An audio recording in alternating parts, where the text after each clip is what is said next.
Have you ever walked away from someone and felt like you were drowning in emotions that weren't even yours? Empaths don't just feel more. They carry emotions that were never theirs to begin with and call it kindness. But what if I told you that your exhaustion isn't from caring too much? It's from disappearing too completely. Let me tell you about Emma, a 29-year-old social worker. Everyone called her the heart of the office, the one who always knew what to say when someone was struggling. But Emma had a secret. Every night she'd sit in her car after work, completely drained, wondering why she felt like she was suffocating when all she'd done was care. She wasn't just tired. She was disappearing. Here's the truth about empaths that no one wants to talk about. You didn't choose to feel everything. You learned to. And you learned it so young, so completely, that you forgot it was ever a choice. Somewhere in your childhood, maybe when you were 3, maybe when you were 7, you made a discovery that changed everything. You realized that if you could feel other people's emotions and somehow make them better, you would be safe. If you could absorb their pain, they wouldn't abandon you. If you could fix their problems, they would need you. And if they needed you, they wouldn't leave. So you became an emotional detective, scanning every face, reading every micro-expression, tuning into every shift in energy, like your survival depended on it. Because in your young nervous system, it did. You learned to feel responsible for your mother's sadness. You learned to manage your father's anger. You learned to be the family thermostat, constantly adjusting your own emotional temperature to keep everyone else comfortable. And this worked for a while. People loved how caring you were, how intuitive, how helpful. They called you mature for your age and such a good listener. They came to you with their problems because you always seemed to know exactly how they felt. But Carl Jung understood something profound about this kind of emotional fusion. He wrote about how we create personas, masks we wear to be accepted, to belong, to feel safe in the world.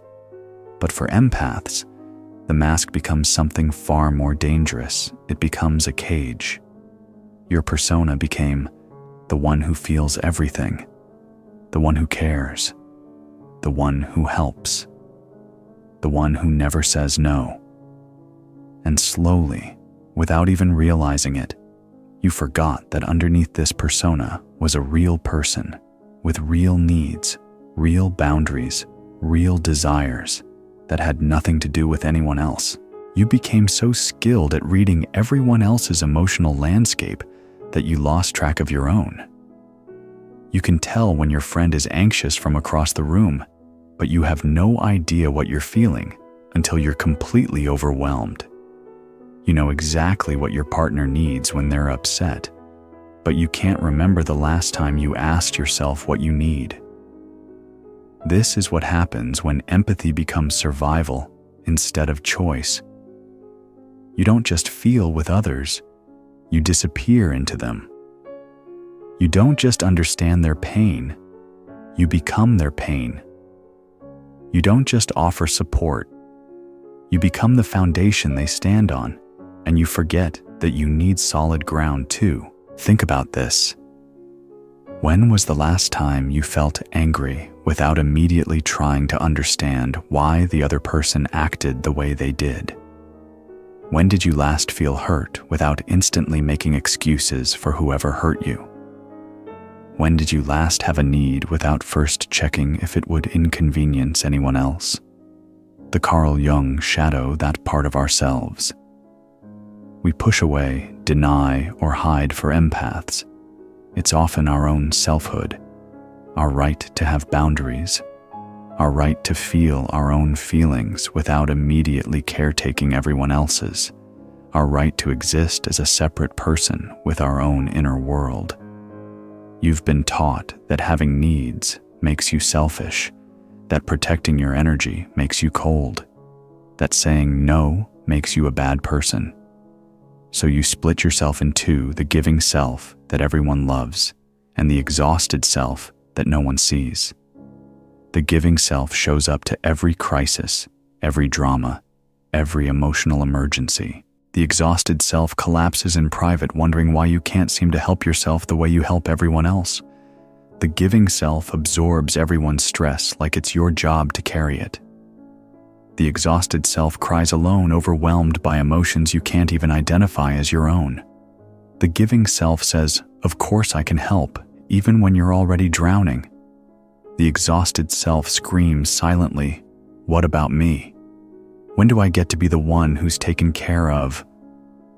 This isn't empathy anymore. This is emotional fusion. It's losing yourself so completely in others that you don't know where they end and you begin. It's mistaking codependence for compassion, and it's slowly killing the most authentic parts of who you are. Emma spent years thinking this was just her nature. She thought her constant exhaustion was the price of being sensitive. She thought feeling responsible for everyone's emotions was just who she was, a caring person in a harsh world. But it wasn't who she was. It was who she had to become to survive in a family system that needed her to be the emotional manager, the peacekeeper, the one who made sure everyone else was okay, so the family wouldn't fall apart. And now, decades later, she was still playing that role with everyone she met, and it was destroying her from the inside out. Let me share with you the 6 hidden struggles that only genuine empaths understand, the ones that cut so deep, most people can't even admit them to themselves. Struggle.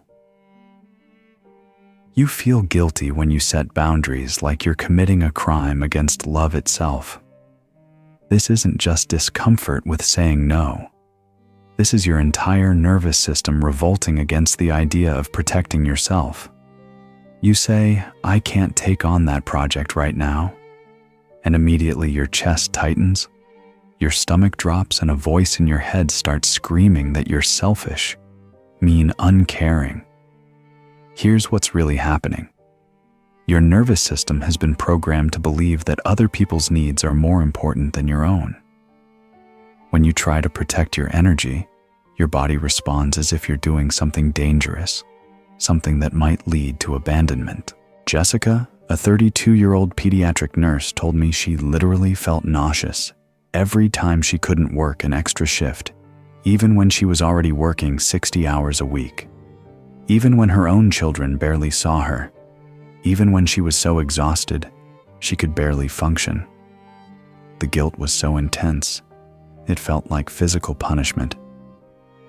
"I know it's irrational," she said, "but when I say no, I feel like I'm letting everyone down. Like I'm failing at being a good person.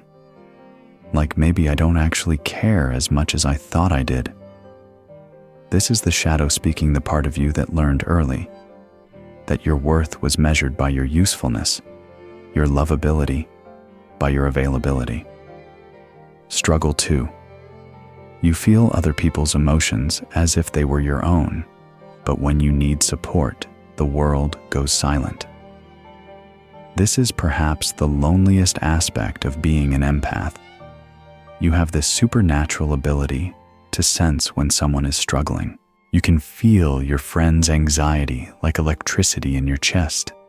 You absorb your partner's frustration until it becomes indistinguishable from your own.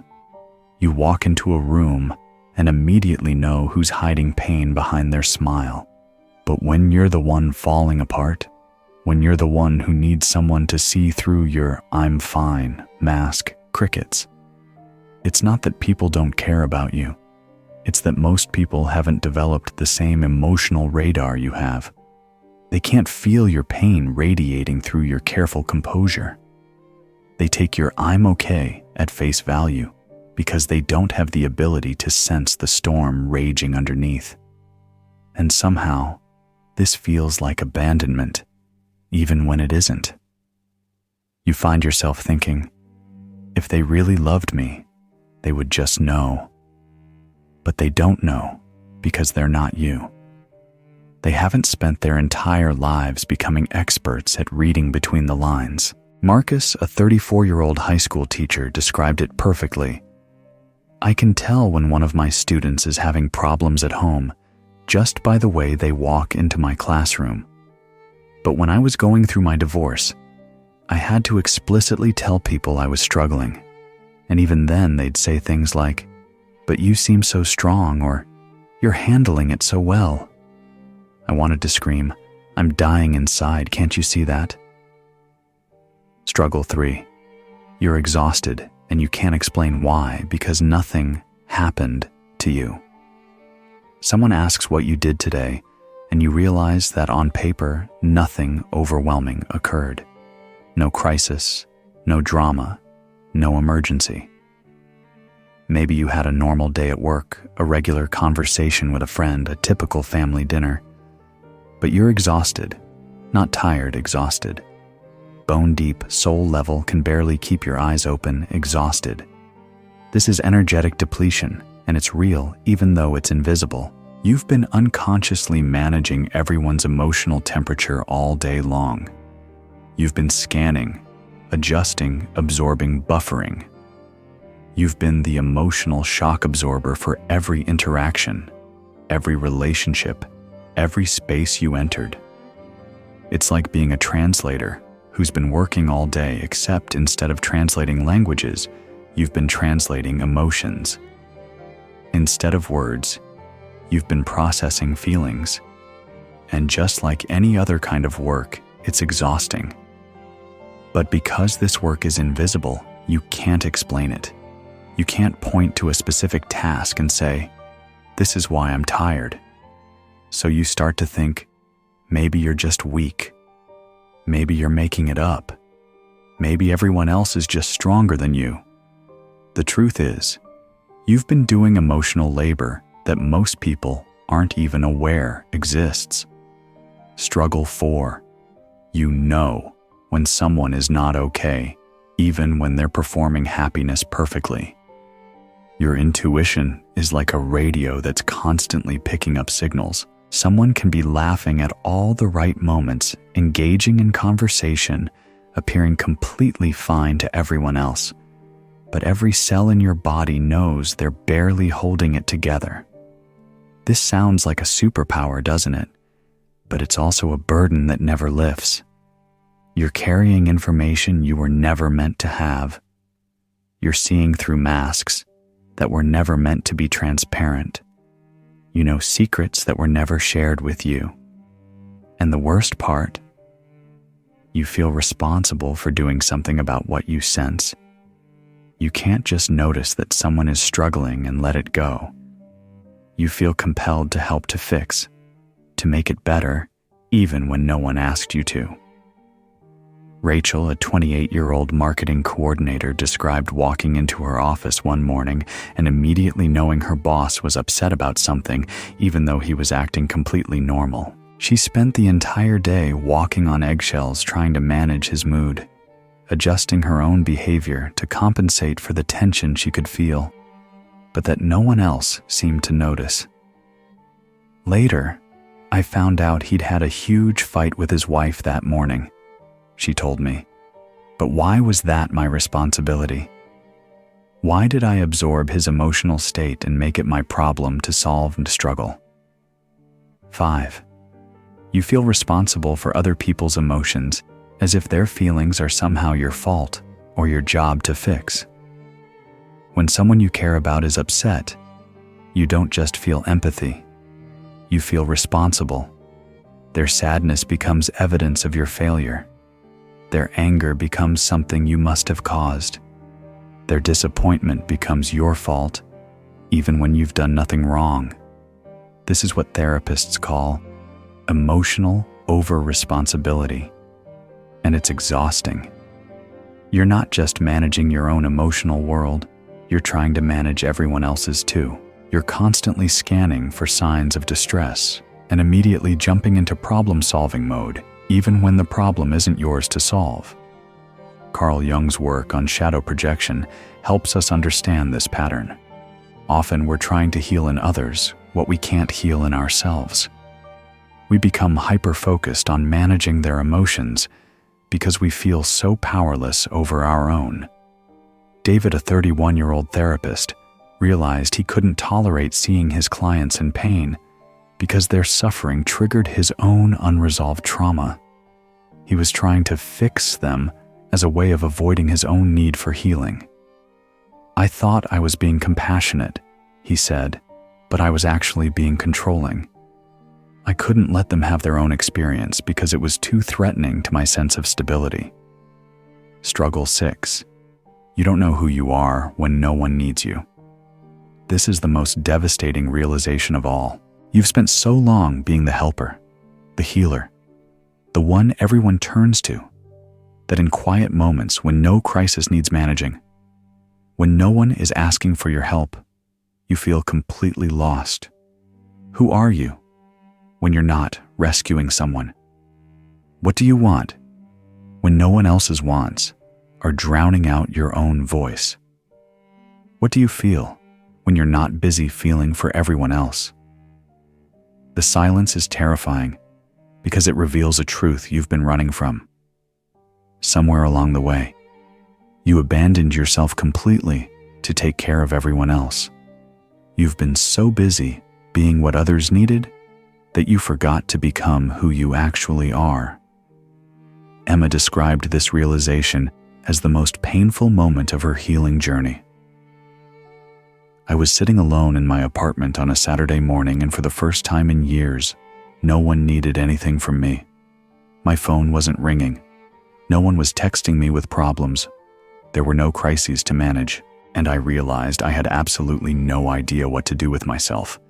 I didn't know what I enjoyed, what I wanted, who I was when I wasn't being useful to someone else. I had disappeared so completely into everyone else's lives that I couldn't find myself anymore." This is the Carl Jung Shadow in its most painful form, not your darkness, but your light, your authenticity, your individual essence, the parts of yourself you've been hiding, not just from the world, but from yourself. And until you reclaim these lost parts, you'll keep disappearing into everyone else looking for yourself, in their healing, their happiness, their need for you. But you were never meant to find yourself in others. You were meant to find yourself in yourself. The awakening doesn't happen all at once. It starts with a whisper, a moment of recognition that cuts through all the noise. For Emma, it happened on a Tuesday morning. She was rushing to help a coworker with a project when she caught her reflection in the bathroom mirror. She looked exhausted. More than exhausted, she looked hollow. And in that moment, she asked herself a question she'd been avoiding for years. What would happen if I stopped? Not stopped caring. Not stopped being kind, but stopped carrying everyone else's emotions like they were her responsibility. The question terrified her, because if she wasn't the one who felt everything, who took care of everyone, who absorbed all the pain, then who was she? This is where Carl Jung's concept of individuation becomes crucial. Individuation isn't about becoming selfish or cold. It's about becoming whole. It's about integrating all parts of yourself, including the parts you've been hiding. Jung said, "Until you make the unconscious conscious, it will direct your life and you will call it fate." For empaths, the unconscious pattern is this: I must take care of others to be worthy of love. The conscious choice is, I can care for others without losing myself. Emma started with the smallest possible step. She began to notice when she was absorbing emotions that weren't hers. She'd feel that familiar tightness in her chest when her friend was stressed, that heavy feeling in her stomach when her boss was irritated, and instead of immediately diving in to fix it, she'd pause. She'd ask herself one simple question: is this mine? Most of the time, the answer was no. Then she'd try something that felt completely foreign. She'd feel compassion for the other person without taking on their emotion. She'd witness their struggle without making it her struggle. She'd offer support without drowning in their experience. This wasn't easy. Her nervous system had been programmed for decades to merge with others at the first sign of emotional distress. Every time she maintained her boundaries, every time she stayed centered in her own experience, while someone else was upset, it felt wrong. It felt selfish. It felt like she was failing at love itself. But she kept practicing, because she was starting to understand something revolutionary. True empathy doesn't require you to lose yourself. In fact, losing yourself makes you less helpful, not more helpful. When you're drowning in someone else's emotions, you can't see clearly. You can't offer wisdom. You can't provide the steady, grounded presence that actually supports healing. You become part of the chaos instead of a refuge from it. Emma's therapist helped her understand that her over-empathy was actually a form of control disguised as care. By making everyone else's emotions her responsibility, she was trying to manage outcomes she couldn't control. She was trying to ensure that no one would ever be upset enough to leave her. But this kind of emotional management is not only exhausting, it's impossible. And it robs other people of their own growth, their own resilience, their own ability to handle their own lives. Real love, Emma began to discover, sometimes means letting people feel their own feelings. Sometimes it means saying, "I see that you're struggling, and I believe in your ability to work through this." Sometimes it means offering presence instead of solutions, witnessing instead of rescuing. Sometimes love means stepping back instead of stepping in. The Carl Jung Shadow Work revealed something even deeper. Her compulsive helping wasn't just about fear of abandonment. It was about avoiding her own pain. As long as she was focused on everyone else's problems, she never had to face her own trauma, her own unmet needs, her own unprocessed grief. She had become addicted to other people's crises because they kept her distracted from her own inner work. But real healing, required her to turn toward herself with the same compassion she had always shown others. It required her to become curious about her own inner world, to tend to her own wounds, to ask herself the questions she'd been asking everyone else. What do you need? How can I help? What would make you feel better? The irony was profound. By learning to take care of herself, she became actually helpful to others instead of just compulsively helpful. The journey back to yourself happens slowly, like light returning after a long winter. Emma started doing something radical. She began asking herself what she needed before asking what everyone else needed. In the morning, instead of immediately checking her phone to see who needed her, she'd sit quietly and check in with herself. How did she feel? What did her body need? What did her soul want? It sounds simple, but for someone who had spent decades focusing outward, turning inward felt like learning a new language. She discovered she loved quiet mornings with tea and no talking. She realized she was energized by nature and drained by crowded spaces. She found out she had opinions about things she'd never allowed herself to have opinions about. Most importantly, she learned the difference between empathy and absorption. Empathy says, "I understand your pain." Absorption says, "Your pain is my pain." Empathy offers presence. Absorption offers codependence. Empathy maintains healthy boundaries. Absorption dissolves all boundaries. The Carl Jung Shadow integration process taught her that her sensitivity wasn't a flaw to be fixed, it was a gift to be honored and protected. She didn't need to become less sensitive. She needed to become more boundaried. She didn't need to care less. She needed to care more wisely. She didn't need to shut down her heart. She needed to open it to herself as much as she opened it to others. And something beautiful happened. As Emma learned to hold space for her own emotions, she became better at holding space for others. Not by taking on their feelings, but by remaining present and grounded while they moved through their own experience. Her relationships improved, not because she was doing more, but because she was being more authentic. People could feel the difference between someone who helped out of compulsion and someone who chose to help from a place of overflow. She was no longer a mirror reflecting everyone else's needs. She had become herself whole, boundaried, and genuinely loving. If you recognize yourself in this story, I want you to know something. You don't have to carry what was never yours. Your sensitivity is not a burden. Your empathy is not a weakness. Your deep feeling is not too much.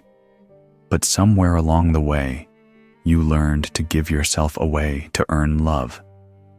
You learned to disappear into others to feel valuable. You learned to absorb pain to feel needed. And now it's time to learn something new. You can feel without drowning. You can care without losing yourself. You can love without disappearing. Jung said, "The privilege of a lifetime is to become who you truly are." For you, becoming who you truly are might mean learning to say no. It might mean feeling guilty and doing it anyway. It might mean letting people be responsible for their own emotions while you take responsibility for yours. It might mean discovering that you are lovable, not because of what you give, but because of who you are. Take a moment right now. Close your eyes, put your hand on your heart, and ask yourself, what do I need in this moment? Not what everyone else needs. What you need. This is where your healing begins. In the quiet space where you remember that you matter too. Your feelings matter. Your needs matter. Your life, not just your service to others, but your actual life matters. You were never meant to be a sponge for the world's pain.